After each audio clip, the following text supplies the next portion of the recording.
Welcome to the Cute North Georgian podcast. I'm your host, Carly McCurry, senior editor of the Cute North Georgian magazine, here to celebrate everything that makes North Georgia unique and special. This is a podcast for North Georgians by North Georgians, where we shine a spotlight on small businesses, local events, and the fascinating people of our community.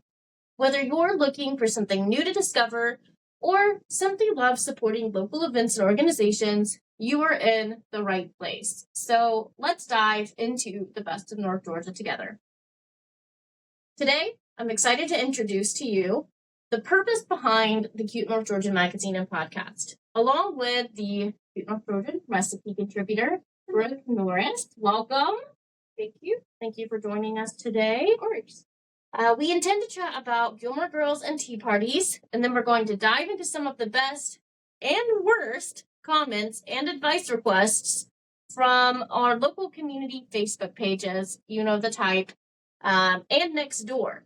So you won't believe the things that people post online. All that and more coming up on the Cute North Georgian podcast. So our first segment, we're really going to get into the meat and meat of the Cute North Georgian magazine. So what inspired you to create the Cute North Georgian magazine?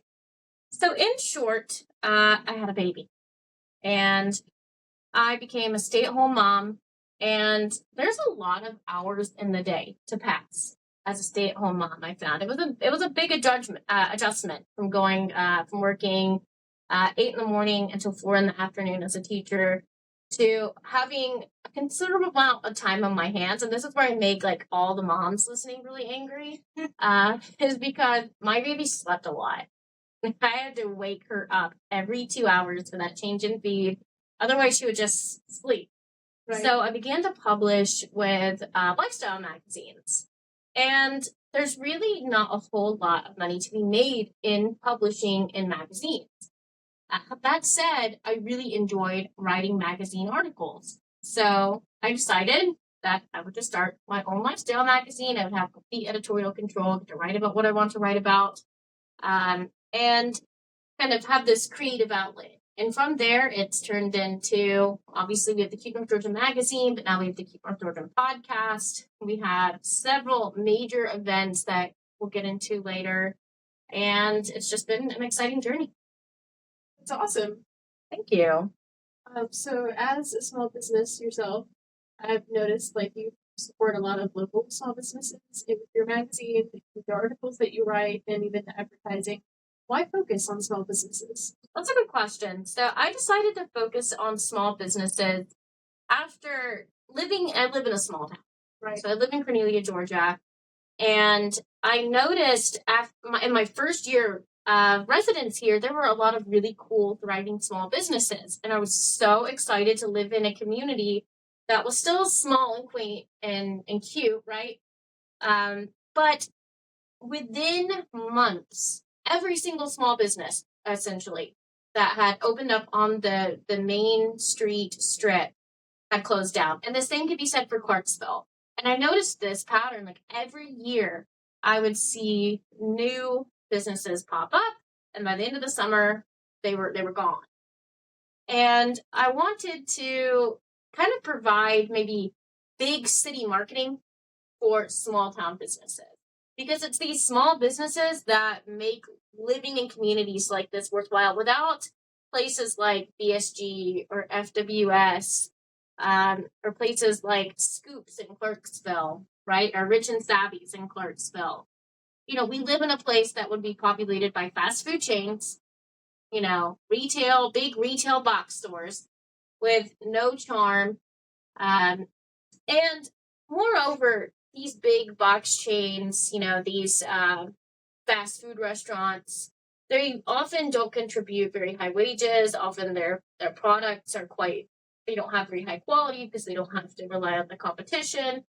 And moreover, like when your kid needs a sponsor for a jersey, right, to get their jerseys paid for, you know, the box retailer isn't likely going to help. Right. But you can go to AJ's Pizza and they will give you some help. I've seen that they're big philanthropists in the community, right? So small businesses create the kind of town that I want to live in, and I want to give them Atlanta-styled marketing in a town like Cornelia, Clarksville, Blue Ridge, Dahlonega. Right, makes sense. Thank you. Definitely, I can see a small town like FWS, the Cat Cafe, being more North Georgian than Arby's. I want that to be the only. That's right. That's right. Yeah, and as much as I enjoy a roast beef sandwich as much as the next girl, Right. but if I want something more artisan, something with a little more substance, obviously I'm going to go to FWS, right? Of course. So tell me about your background. So I graduated from University of North Georgia in Dahlonega in 2017, but I've lived in North Georgia for most of my life.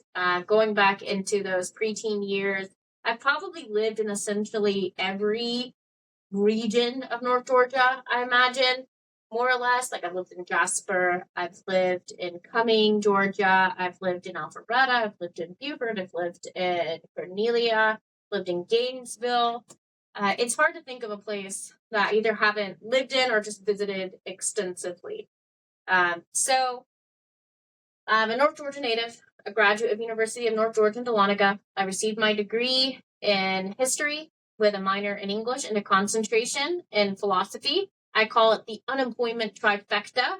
If I were searching for a path to unemployment with intention, I don't think I could have done it as effectively as I did by accident. I remember when I told my father that I was getting a degree in history, he purchased a copy of the Atlanta Journal-Constitution and told me to circle where there was a job for a history major graduate with a bachelor's degree. Still haven't found it. So, point taken, Tom. But no regrets. I love my art degree. And I've taken that and actually taught Spanish. Interesting. Yes, I can, keep in mind, if you ever want a job, it's all about how you can talk your way into it, right? You can silver your tongue your way through an interview, right? So I did know Spanish going into my job interview, but if they'd asked me, do you speak Spanish? I would have honestly said no. But I learned Spanish and was able to actually become a fairly good Spanish teacher Very eventually. quickly. Yeah, very quickly. But no, I'm glad that occurred because now I speak almost fluent Spanish, and I love Spanish music, Spanish culture, Spanish food, and my Hispanic husband. It's awesome. So let's see. Now you yourself are a graduate of the University of North Georgia. I am the Gainesville campus. That's right. I actually spent some time there, and the Cumming campus too, right? Just for one semester. Okay, you mean the two hallways that we call? Cumming is nice. It's what I imagine like kind of a close-knit high school group would be. Most of the students, at least when I was there years ago, were dual enrolled, and they're just very friendly. And I remember that semester very fondly. Oh yeah, me too. I met my lifelong kindred spirit friend there. I met her my first class on my first day of college. Oh, nice. And she walked in the room. I'm like, I want this girl to sit next to me. She was dressed all in pink, very approachable, very sunshiny. I'm like, I need her to sit next to me. And lo and behold, she did. In the first conversation we had, I borrowed a pen from her. And friends right there. Oh yeah, well I borrowed many pens since then and pencils. Oh goodness, right? And I don't think I gave her the pen back. And there's a very small, probably lost it before the end of the class. But no, I love the Cumming campus, being really good friends with a lot of professors and still acquainted with some today. And I would very strongly encourage like any parents that want to get their high school kids maybe out of like a situation in their school that they don't like, or away from friend groups they don't like, or if they want their kids to be challenged, maybe rethink private school and consider dual enrollment. Honestly, because that's a good cohort of kids, and they're ambitious and they're driven and they're too busy with homework to really get into a lot of trouble. That is true. And it's not that they're over inundated, because actually I think in many instances you get a lot more busy work from a public high school. But a lot of the time, I would see the high school kids, this was me as a college student, I would see the high school dual enrolled kids meeting up, going to the local McDonald's or Starbucks and studying together. And that's how they'd spend, these nerds would spend their afternoons. So love dual enrollment. Yeah. Cumming was very good about creating community too through the events that they did. I remember going to the karaoke night for Halloween one time. Yes. With a friend, they had Chick-fil-A on the finals day for free. Like all these things, like dogs. They had the dog thing. Sometimes they don't, or at least you don't hear about it. Yeah, not to that extent. Maybe the clubs and everything. The university as a whole, because it was 3 floors in one building. I guess you can't miss the flyers. No, hold it together. And I would miss the events. Like I'd find out about it 2 weeks later. Like, I see this hot pink flyer now because I'm in Dunlap Hall or something at the Dahlonega campus, but you just can't miss it in the smaller campus. And I know they did like chess. I remember the librarian put up paintings of chess pieces. And so I wanted to learn how to do chess, right, with my friends. And then they started a chess club. They did like a pumpkin carving competition. So there's a lot to be said for going into the Cumming campus. I agree with you, especially if I was a little emotionally immature when I started college. I didn't even know what a major was. So it was just the perfect fit. English major. What are your favorite writers? That's one of my favorite questions, actually. I love to talk about books. I love to talk about authors. Love anything biographical. Maybe that feeds into the history a little bit. But some of my favorite writers are William Faulkner. Let's see. William Faulkner, George R. R. Martin, Jane Austen, and J.K. Rowling.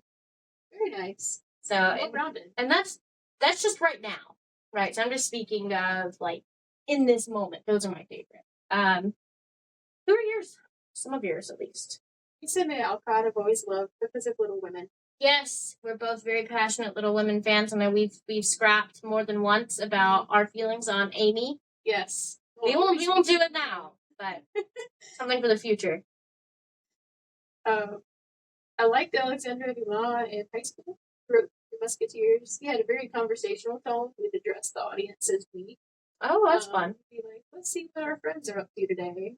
Talking about his own characters. And it was very, I don't know, it was friendly. Mm-hmm. More so than anything I'd read before like that. Gotcha. Yes, the size of it's not very friendly. It's 600 pages, and I think it took me all of summer vacation to get through. But that's the most homeschooled thing I've ever heard. That's how good for you, though. I was homeschooled, too, so I can remember getting through my own 600-page novels. What were a couple that you read when you were in homeschool? Well, Stephen King read It. He's another one of my favorite authors.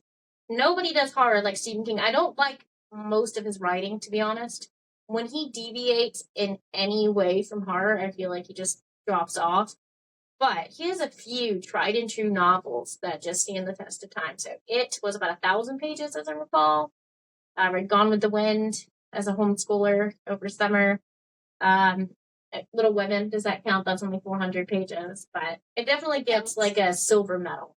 I think it was in 2 parts back in the day. Oh, yeah. I think it definitely gets a silver medal, an honorable mention. Sure. All right. So we're going to talk next about the cute North Georgian and how we not only platform culture, but we create culture in North Georgia. And I want to begin with the North Georgia Art and Artisan Festival. And Brooke was with me when this brainchild kind of came into fruition. We were sitting at BSG, chatting over kind of the state of so many festivals and fairs. And considering how, post-pandemic, there is an urge for people to get together, but I feel like in a way as a society, we've kind of forgotten how to create meaningful festivals. Right, I can see that. So often a festival is just a bunch of vendors, right? And that means that your entertainment comes from buying things. So it's vendors, and you might have like a King of Pops, which I love King of Pops. No diss there, right? There's often a moon bounce, but there's very little that would make me want to leave my house to go to that festival. And especially when it's hot outside, right? And that's when businesses really need this sort of income, is during the summer when everybody's going on vacation. So I went to several of the festivals in spring and summer, and now it's getting into fall. And again, we're seeing this pattern of just vendors, moon bounces, face painting, and King of Pops, right? And you have to buy, you pay to get into the event, and then you're just forking out money the entire time. And by the time you leave it, you're $100 in, and what do you really have? You might have a reprinted T-shirt, something to hang on your garage, and a popsicle stick, right? Your kids got to have a little bit of fun bouncing in the moon bounce, right? But you could go to the mall and go to an air-conditioned indoor venue and go bouncing in there too. True, and it probably wouldn't be hot and sticky with popsicle hands. That's right. Sweat. Exactly. Fewer bee stings. So these festivals are meant to create income for the vendors, and I'm not blaming the vendors in this, right? So vendors are supposed to edify an event. They're supposed to be one aspect of the event. They're not supposed to be the entertainment. And it's kind of unfair to the vendors because all of the onus of entertainment is on them. That's true. And people have realized that if I go to a festival, all it's going to be is just one big money grab. But it's not the vendors who are being greedy, right? And I'm not even saying that the event organizers are being greedy. I think that maybe we've just kind of lost our creativity. I can see that. So I want to, with the North Georgia Art and Artisan Festival, we were talking about in the cafe that day, you, me, and my dad and Zach Staggs, we were chatting about what would we get out of bed on a Saturday morning and, for in my case, wrestle with an alligator, which is actually a 1-year-old named Maple, to get, and then, not only wrestle her into her nice clothes, but then into the car seat and then into the stroller, right? What we would do to get out of bed and do all of that to go to a festival. And not only go to the festival, but then feel like we had a good time afterward. Right. So my first suggestion was we need to take the onus off of the vendors to be entertainment. And that made me consider bringing in dance groups, right? So like performing arts schools, allowing their students to perform. Because when students are performing, grandma's going to be there, grandpa's going to be there, aunts, uncles, brothers, sisters, right? And they're all going to be able to watch and support these kids. Right. It's more like a fair at that point than a farmer's market. That's right. And it was actually you that gave me the word I wanted. You said, well, what you're describing is a festival. And I'm like, you're right. That's exactly what I'm describing. And we started brainstorming about what we would like to do. I know you mentioned yoga. And since then, I've connected with Clayton Yoga and Bar, which is the yoga studio in Northeast Georgia. If you are in or near Clayton, if you're like anywhere in the circumference, and that means Cornelia, Clarksville, Baldwin, anywhere even close to Clayton Yoga and Bar, that is the place to go for your classes. There is so much variety, and they're doing a free class at the North Georgia Art and Artisan Festival. You and we went to the Full Moon Yoga. Did. Loved their events, been to their meditation class, and it was really awesome. Yes, I went to their Vino and Vinyasa class. Very nice. And that was at Terra Incognita Vineyards, which I'd never been to before, but it was very serene. So it's really lovely. So they're going to be doing a class there. And it's at this really cool venue. You've been there with me. It's at a mill. It's at the Habersham Mills Complex, which is a historic mill in Habersham. And a lot of people actually reached out to me to tell me that they have really meaningful memories there. Like their parents worked there. They lived in the Habersham Mill Complex nearby. And it's this, for those of you that aren't as familiar with it, it's located on the, I'm probably going to say the name of this river wrong, the Sequoia or the Soak River. Heard both. You guys, sure. They know what we're talking about. And it's located on the Soak River, right next to, it has like a waterfall cascading down. It's beautiful. It's stunning, right? And I remember when I first showed you the pictures, you said, well, that's an old warehouse, Carly. And I thought about never talking to you again. Well, the pictures didn't do it justice. I'm not a good photographer. I used to live in New Orleans, and so to me, in my mind, I wasn't seeing the outside, the wildflowers, the beauty of it. I was seeing an old warehouse without any context. And I'm like, okay. Wow, welcome home. This looks so familiar. Oh, yeah. Yeah, I'm not a good photographer, but I finally showed her actual photos taken by real photographers. It is beautiful. It's beautiful. They've really restored the place. I love the hardwoods inside. And the blue windows, the blue stained glass windows. Yes. Beautiful. And the river, too. That's right. The river's a lot bigger than the picture. Yes, it's really spacious. It was a terrible photo. I look back on it. Yeah, it wasn't great. But yeah, if you guys get a chance, make sure that you look online at the Habersham Mills Complex photos. They can do much better than I can. I also have some videos on our Instagram account, on the Cute North Georgian Instagram account, and on the event page too. Some of the other activities that we have John Phillips Brooks performing, who is incredible. I'm really picky about live music because I usually don't like live music for most events. I don't like how loud it is a lot of the time.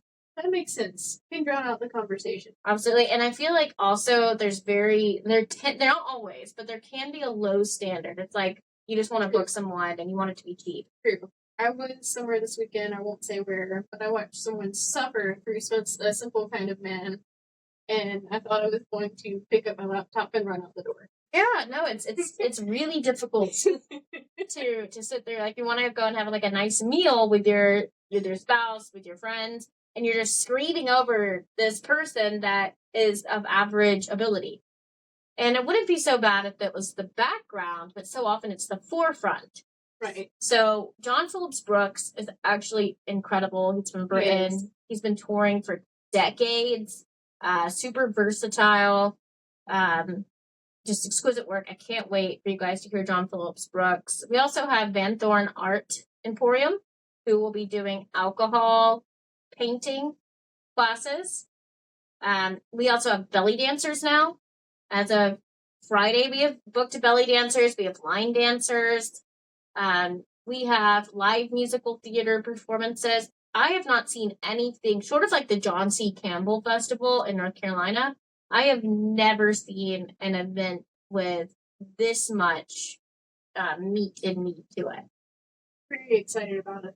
And all of this just from one, conversation, in a coffee shop.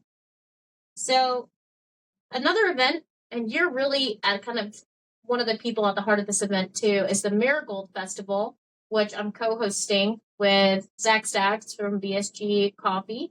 And I think also Elite Recovery, run by Frank Wolf. Thank you. We are working together to coordinate the Marigold Festival. And I'm really excited about this one because this one's in downtown Cornelia. And Tree Alley. That's right behind BSG and Big Daddy's. And it's celebrating Dias de los Muertos. And in Cornelia, 45% of our population is Hispanic. But when you go to Cornelia events, you would never know that. It is they're so underrepresented in this community so often. And so this festival was born out of a desire to kind of integrate, the two Cornelias. Because in so many ways, there are two Cornelias. And the hope is that this event will be inclusive. It's going to be diverse. People will come to this event and they're going to learn something. And hopefully we can leave with a better understanding of Mexican culture. And we can, have a good time while we do it. Absolutely. There's going to be a ton of candy. Yes, candy everywhere. It's a requirement from the vendors. And I put this in red on the FAQ and underline it to bring lots of candy. There will be. Mm-hmm. So tons of candy. We're going to have be overflowing of marigolds. We have a flower vendor that will be selling marigolds. We're going to have, and I'm really touched by this, a community of Frenda. So community altar where we can put photos or letters, photos of our ancestors, maybe letters to our ancestors, little mementos decorating the ofrenda. We can write letters to our ancestors. And I think it's going to be really beautiful and meaningful. I can't wait to see it. I'm really excited. We have sugar skulls everywhere, Of course. right? Face painters that will be doing the sugar skull face painting. Moon bounces. I know I said a lot against moon bounces in my previous discourse. Well, it's not that you're against them. You're against them being the only thing there. That's right. That's right. And so you need somewhere for the kids to jump after they've just eaten 15 pounds of sugar. That's right. So I'm not anti-moon bounce. As you see, Carly McCurry of the King of Georgian is anti-moon bounce. Not anti-moon bounce. Anti-moon bounce is the only thing to do. We do have live music. I think it's John Phillips Brooks again, right? TBD on the live music. But we definitely will have live music. Kind of the string lights overhead, because as we see in Apple Tree Alley, it's going to be from 3 to 9 p.m. Tons of food offerings. You have obviously the food from BSG and the coffee from BSG, but also the local restaurants are also getting involved. Raspazel Tigre will be there. La Panaderia will be there. So tons of Mexican-styled baked goods and ice creams. Is there anything I'm missing? I don't think so. Well, we will have more information on the Marigold Festival on our events page. Make sure you're liking and following the Cute North Georgian magazine on Facebook so that you don't miss out on the details of these events. Now, moving on to segment 3. And this one is very important to both you and I. And that is Gilmore Girls. Of course. It's fall. That's right. It's fall and it's Gilmore Girls season. We've been hosting the Gilmore Girls Paint and Sips and then throughout North Georgia. They sell out like Al's Pancake World pancakes. Although I don't think he actually sells pancakes. But if he did, they're selling out with as much speed and alacrity as those of Al's. Absolutely. Luke's pancakes. They're selling out faster than Luke's pancakes. As soon as the event goes up, I'll see, within 30 minutes, 5 tickets sold. And the people that attend are effusive with excitement as they leave. So the first one that we hosted, and Brooke helped me bring this event to life, was in Dahlonega at Waffles English Tea Room. And just so everybody knows, Waffles is a real, it's a dog. I've met it. He's amazing. It's a little orange corgi. That's right, just like the Queen owns. There's a massive painting inside Waffles Tea Room of Sweet Waffle. He might make an appearance when you go and visit. And we held the event at Waffles English Tea Room, and it was amazing to watch people come in dressed as the characters. Several people came in dressed like Luke, and they did not break character. It was amazing. 2 ladies came in, I think it was a mother-daughter duo, with the pink shirts with the rose in their lapel for the window shopping episode of Gilmore Girls. There were 2 Sukis, one with a burned hand.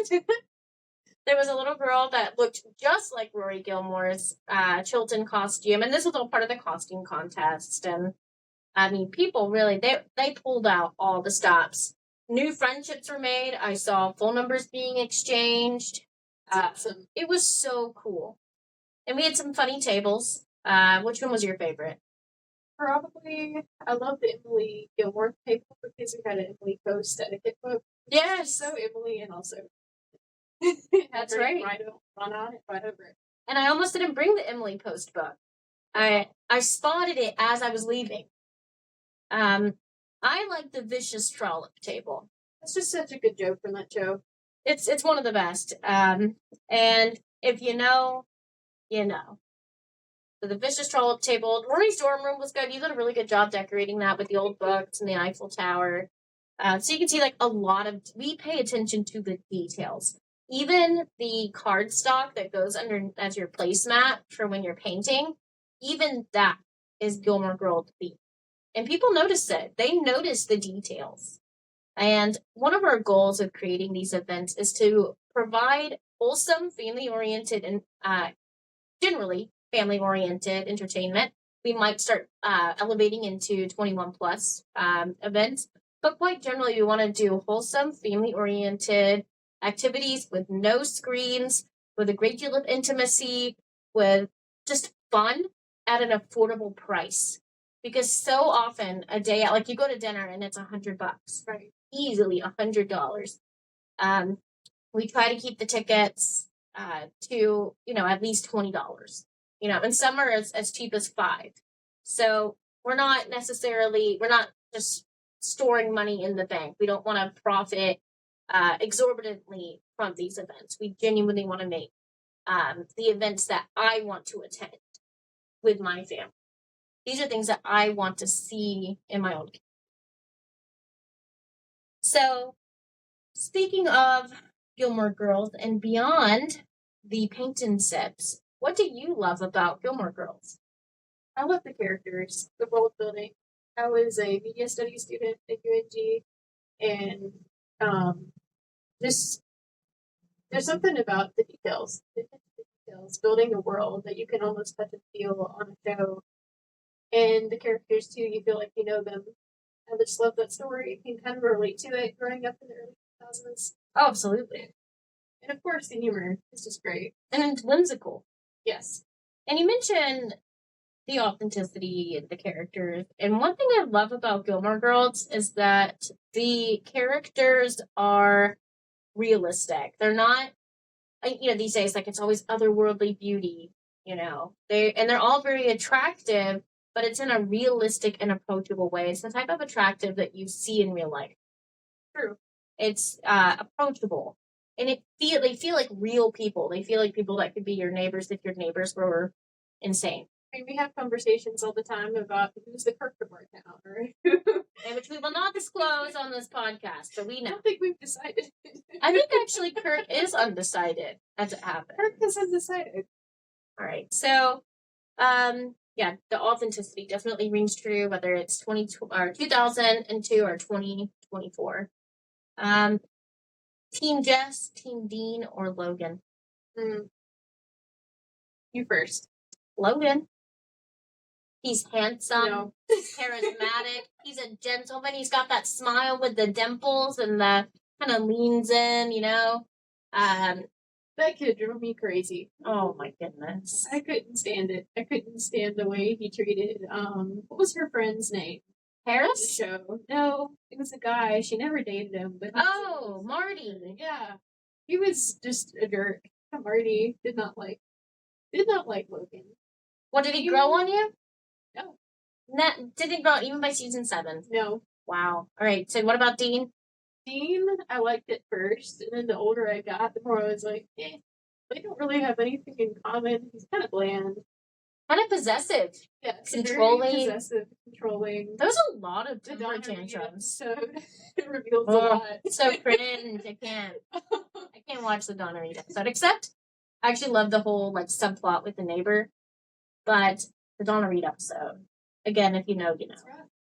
I would say Jess he was definitely the rebel without a cause, the bad kid. But if you look back, I think he was actually the better influence on her than either of the two others. I mean, he never got her to steal a yacht.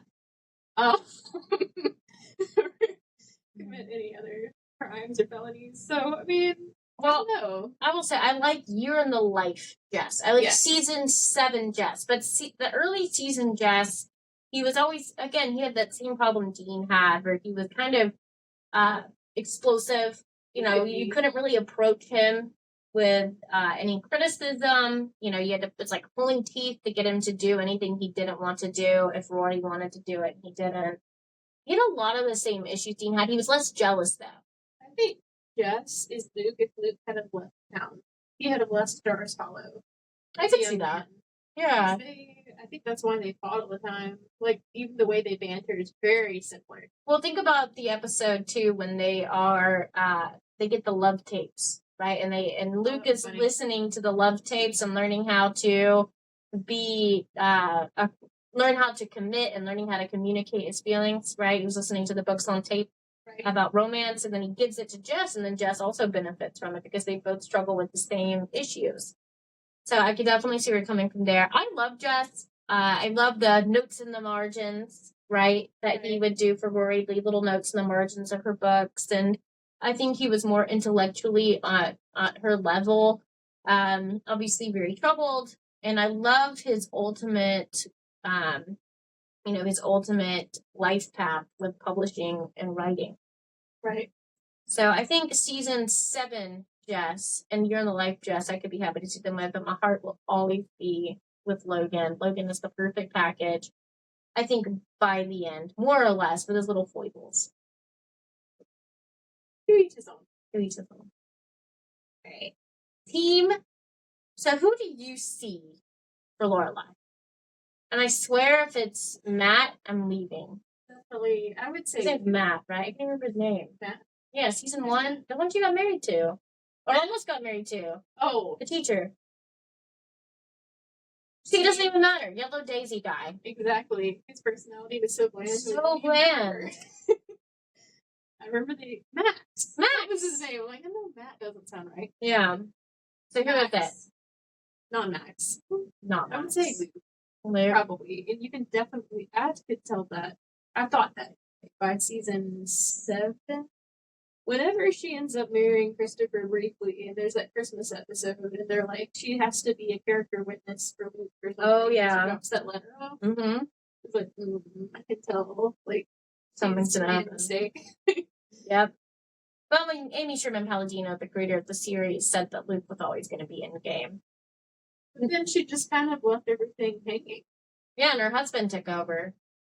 Daniel. Daniel did not do the same job that Amy did. No. Season 7, you can tell that was done by Daniel. But ultimately, Luke was in game. I like Jason. I'm going to put this out here. Jason Styles was the ultimate match for Lorelai. He was wealthy, charismatic, handsome.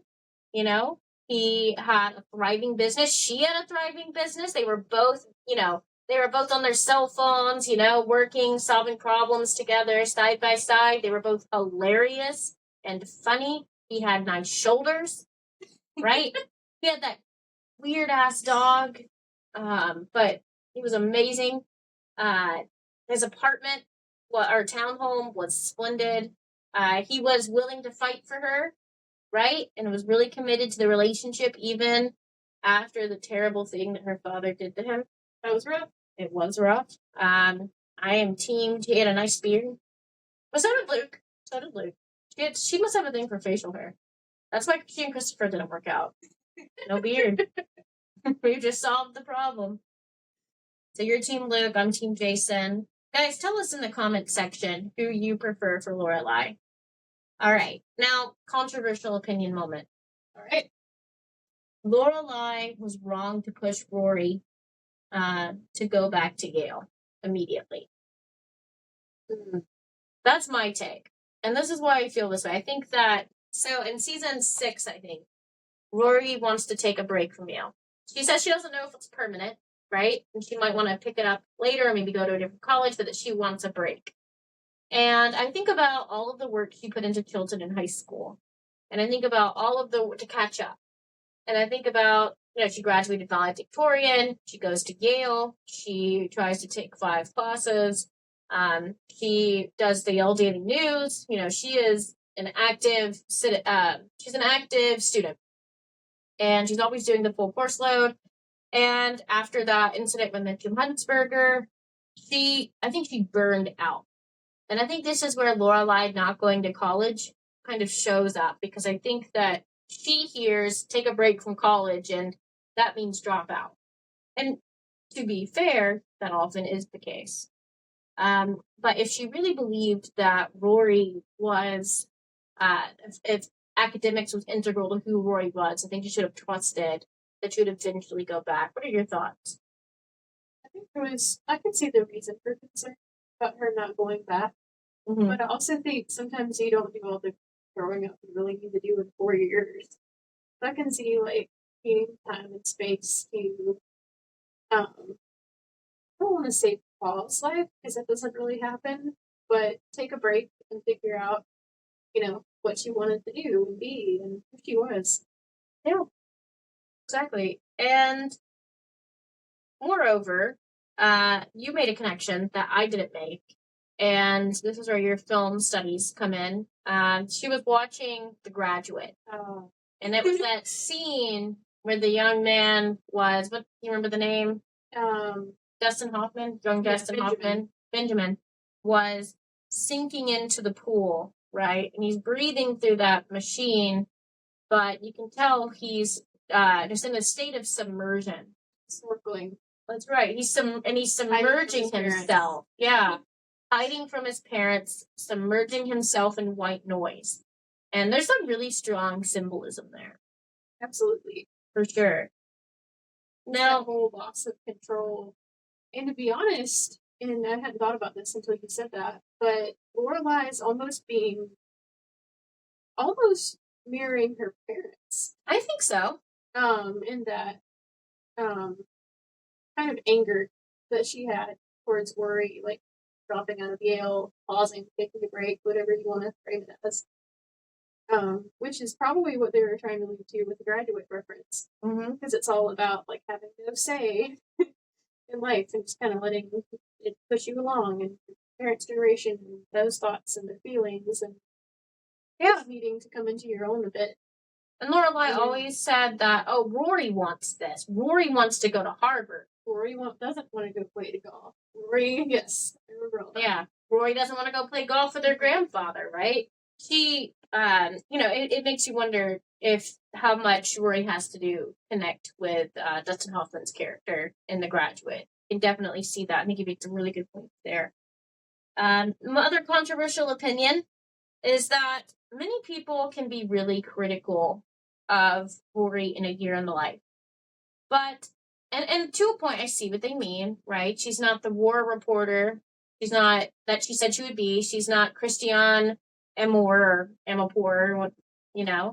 She's not, dodging missiles in Israel, right? Or in Ukraine, right? As we might have, speaking presently of conflicts that exist now, right? But that doesn't mean that's the only kind of success, right? Like she published in the New Yorker, and for writers, oftentimes, and I don't know personally, I think that's a bit overrated, but for many writers, that is the pinnacle, right? That's elite. Well, and I think you pointed out earlier, Gilmore Girls it's whimsical, but it's also a little bit more down to earth.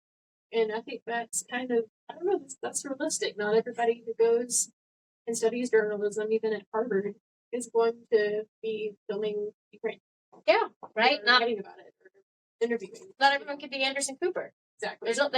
There's hundreds of Ivy League graduates a year, right? They can't all be Anderson Cooper.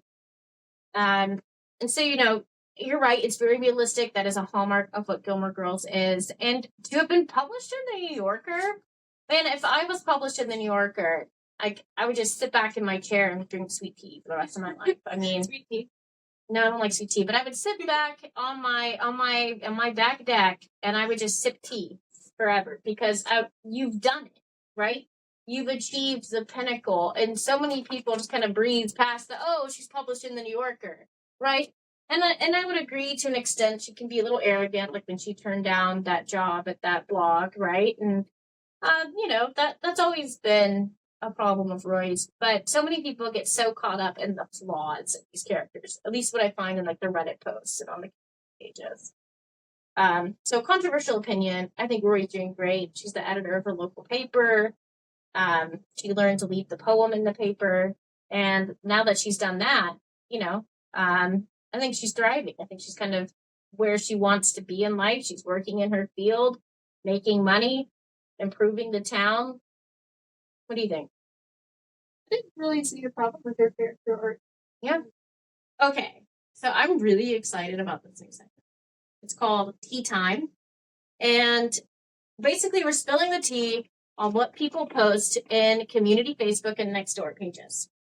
So our first quote taken from one of these local Facebook pages is by a poster. We don't say names, so we'll call her Penelope.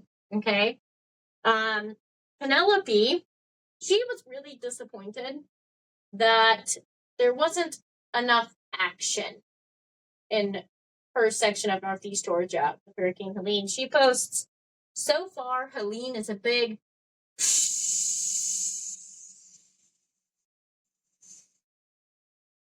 What is that sound effect supposed to be? I don't know, right? But that's how she does it. It's multiple S's, multiple H's. She says Helene is a big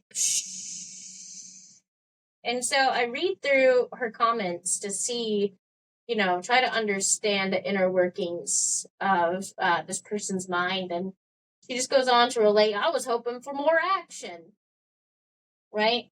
She was disappointed that there were not very many tornadoes, I guess, or like she was hoping to get an insurance claim on her house. Who can say? But Penelope also expressed that she sent her husband out during what I believe was the eye of the storm to go get cigarettes. So that was something. Seeing the real disappointment here. Right? It's just a wild conceit being disappointed that your house was washed away in a flood. Some people just have no real problems in this world. I wish, it makes you wish you could have some of their problems. The second one, and this is about the same person, okay? So she's providing a lot of material. She writes, so I've complained to the workers about the popcorn at Habersham Hills Cinema, and it has not helped. So a new approach, let's try social media, as if that's new, complaining on social media about things. Has anybody else had a negative experience with their popcorn? Besides being $7 for a small popcorn, which is a different issue, my main complaint is about the quality. It's the worst popcorn I've ever had, and it's not a one-time event. Every time I go there, it's full of inedible popcorn pieces that are not chewable. You have to spit it out, and I'm sure the workers get tired of all the spit out popcorn all over the place. Has anybody else had this experience? No, Penelope, I haven't. Actually, I've never spat my popcorn on the floor. I have a suggestion for you, Penelope. There's a movie that came out in the 70s or 80s or 90s rather. It's called Twister. There's also Pop Secret popcorn at Walmart. How about the next time you get bored, sit down, have cigarettes, turn on the movie, walk to your microwave. You've got all the entertainment you could possibly need for at least 2 hours before you get bored again. That is incredible advice. Wow. All right, there you have it, folks. Right? I gotta say, I will admit, I'll give her this. Habersham Hills popcorn, not good. It's waxy. It's flavorless. It is way too expensive. Okay, so I'm with you there, Penelope. But your solution to the problem, complaining on the internet, and then spitting your popcorn on the floor. Don't spit popcorn on the floor. That's just rude. Right? Somebody's got to clean that up. And she makes it sound like this is what everybody does. She says you have to spit it out. And I'm sure the workers get tired of the spit out popcorn all over the place. Nobody else is doing that. Nobody else. All right. Now, this is our advice section. So oftentimes people will complain on these pages, but they also seek advice. And so I'm not going to tease this person because they were genuinely seeking advice. And actually, for those listening, if you have advice, put it in the comment section. So this individual stated, I am moving to Cumming from Chattanooga, I think, and I need some advice. My boyfriend just quit drinking, and I want to move in with him with my 3 kids now that he's good. I want to get him away from his old friends and places, and I think Cumming could work. So what's it like here to rent, and who's hiring? So I want to take this step by step because my first reaction isn't to answer her question. So her question is, what's it like to rent and who's hiring in Cumming, Georgia? My first suggestion is do not move in with this man, right? That's just become into this post-alcoholic life, right? And then take your kids and move across state lines. Fair enough? Fair enough. Right? There should be a long period of rehabilitation first, right? That isn't to say that everybody that struggles with alcoholism, right, that they can be put into the same box. But before you move your kids in with the man, right, there should definitely be some solid signs, some good period of time passed to prove that he is genuinely rehabilitated.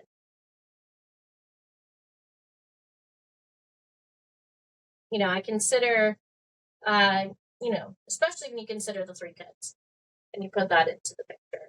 You put into the picture of moving across state lines from Chattanooga to Cumming, Georgia. In every place that you go, the same friends exist. The same group of people exist. And no matter where you go, you're taking yourself with you. And moving with a man that has, it sounds like it's pretty recent that he has quit drinking and, embarking on this scheme of moving across state lines, but now with 3 kids, right, and 4 dependents total, that sounds like a recipe for disaster. Because that's putting a lot of pressure on someone that's still battling their demons, so to speak. So sure, it gets him away from, Chattanooga and the bars of Chattanooga and his friends in Chattanooga. But unfortunately, in Forsyth County, there's still bars. Right. You can't make life decisions like that for somebody. It's almost like moving their kid to another school is what it comes off as. Right. Because if they want to find that group of kids, they're going to find them. And, in this instance, you're moving with this person, and now you have 3 kids that he's partially responsible for taking care of. There's so much here, to consider. So my advice isn't just specific to where to rent and who's hiring. It's don't do that. Just don't. But to answer the second half of that question, what's it like to rent and who's hiring? It's expensive to rent in Forsyth County. I don't think I've seen anything under $2,000. Probably not now, no. Not an apartment, at least. Especially not one that could accommodate 5 people, right? And they didn't mention pets, but right. they could have pets. So I'm going to say it's at least $2,000 if you want a crummy apartment. Oh, I'm sure. You're living in both places. In the past. Yeah. I would not recommend relocating to Cumming unless you have a substantial amount of savings. And who's hiring? So I see this a lot on these pages where people ask, who's hiring? But that's not very helpful. Like, you need to give a little bit of background information. You need to say what you're good at, what your education level is, so that we can help you find the job that you need. So, for instance, when you say who's hiring, do I tell you about administrative assistant jobs? Do I tell you about teaching jobs, healthcare jobs, or fast food, right? Like, where are you looking? So for people out there, when you post this, please make sure that you put I want to help. So, and if I have a lead, I will give the lead, but nobody can help you if you are not articulating which field you want to be in, what your experience is, how long you've been in it, because people will help you on those pages. They do connect you with employers, and employers see it and they respond, but you have to be specific. Okay, now we're into our rapid fire questions. And the first question is, I'm going to ask you, what's the first thing you do every morning? Turn my alarm off. That's fair. Yeah. Sometimes I have it where it plays random Spotify playlists, so sometimes I'll listen to the song. Kind of wakes me up, usually. Mm-hmm. Usually my cats are already trying to wake me up. They know they get fed first thing in the morning. As soon as my feet hit the floor. What happens if you don't immediately feed them? My Nebulung named Bluey will go, "Ah!" Exactly like that. Can you Yes. give me a direct quote? Thank you. Yeah. Eye contact and that Mm. noise. Where Gideon, my youngest tabby cat, will gently nibble at my toes, which progresses to biting if the food doesn't come out in time. Moses, he just chills. Mm. It's like, we'll eat when we eat. That's good. Love you anyway. Aw. I'm gonna watch the sunrise. Aw. We all, Yes. we all need a Moses in our life. All right. Favorite place to travel in North Georgia? I like Clayton. Okay. For sure.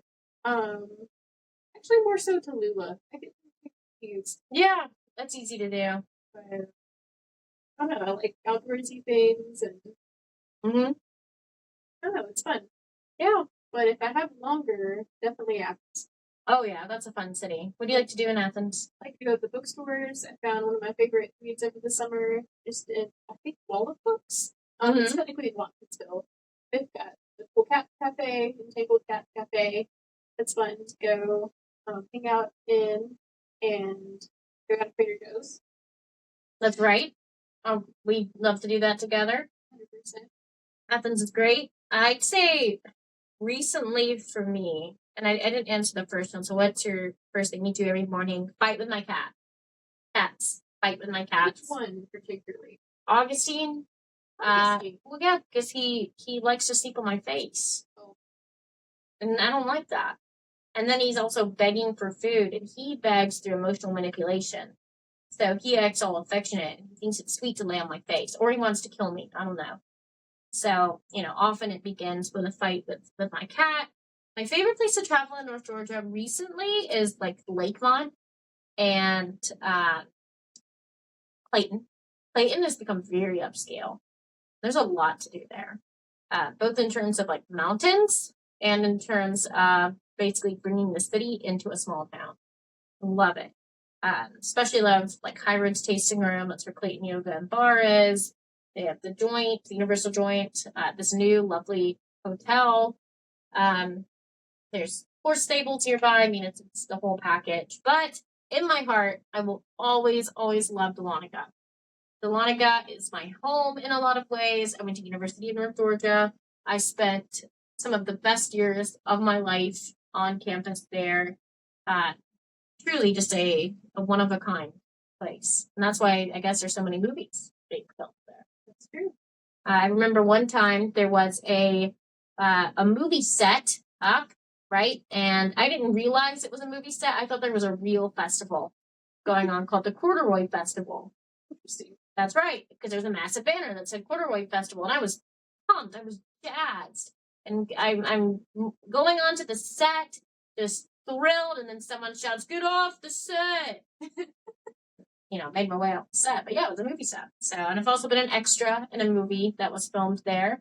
I waited until 2 a.m. to film. It's for a Hallmark movie. And there's this snowball fight that's going on. I think it's like Christmas in the Smokies, something like that. There's a snowball fight going on. And I almost had my big moment. And then I got Mike Wazowski. So, like in Monster Inc., when the logo goes over Mike's face, somebody ended up standing and blocking my face. Oh, no. Just as the camera panned to me. So you can see my hat. Still worth it. Okay, so what is your favorite leisure activity? I like doing yoga. Okay. I wake up early enough to do it, which, you know. Sure. Definitely that. You love walking your dog Tuggles. I do. He's actually, you might have seen him off and on throughout the interview. Yes, he's my personal fitness trainer. Mm-hmm. He does the job really well. Yes.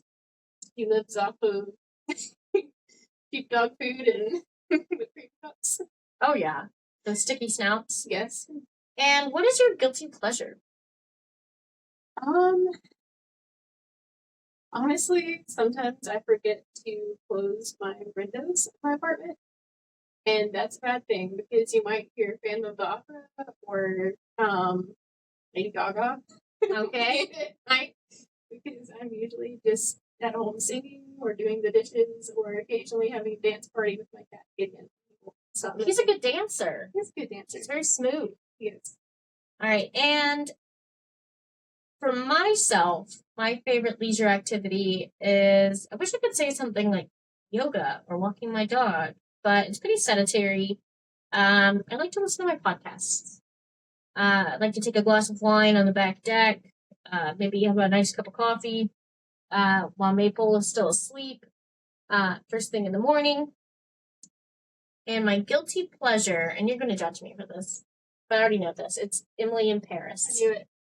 Okay, I know. And there's no justification. There's no justification, right? Like, I can't even say I watch it for the plot. Because the plot is just a bunch of men with really strong jaw lines that could cut glass, right? That's the entirety of the plot. And outrageous outfits that aren't even attractive. They're just outrageous, right? So what is the appeal? It's basically like scrolling through Instagram. Every shot is an Instagram reel, basically. And that's all it is. It's really just one giant Instagram reel. So it's visually pretty. It's just pretty. So there's no substance to it at all. I almost said there's not much substance. There is zero substance. But it is pleasant to watch. I'm not going to try and fully justify it because I can't, like I said. Other guilty pleasure, berets. I love my berets. Can't see a deep trend here. I know, and I hate it too. I hate it as much, if not more than you. Tea, coffee, or wine? Definitely coffee. Any time of day. That's true. Coffee. Although we both enjoy our cab sab in the evening. I mean, there's a time and place for any of it. But tea is late afternoon, evening where I'm sick. Mm-hmm. Which means there's some kind of non-negative connotations to ordering it in the morning. Sense, yeah. So I'm gonna notice if you order tea, I'm gonna ask you if you're okay. Probably not. I probably need a glass of wine if I'm drinking tea before. Yes. I think I'm more of a coffee girl, but I still enjoy my cab sab in the evening, especially in the early summer. Okay, so as we wrap up, just want to give a few reminders of some events coming up. We have the North Georgia Art and Artisan Festival. We have 2 Gilmore Girls Paint and Sips. One is in Cornelia, one is in Clayton. The one in Cornelia has sold out. We have yet to make the event page for the one in Clayton, and this one is going to be to the benefit of Hurricane Helene victims. The profits will go toward Hurricane Helene victims, and we're looking into doing a supply drive to that end too. And upcoming is our Marigold Festival, right? Anything else? I think we have the North Georgia Art and Artisan Festival. We have 2 Gilmore Girls events, and we have the Marigold Festival. So, guys, make sure that you are watching the Cute North Georgian Facebook page to stay apprised of all upcoming events. You don't want to miss out just because you didn't see it. Please make sure that you are liking and subscribing our YouTube channel and on Podbean for the podcast, and that you're following our Facebook and Instagram pages. And, of course, as always, remember to shop local. Thank you.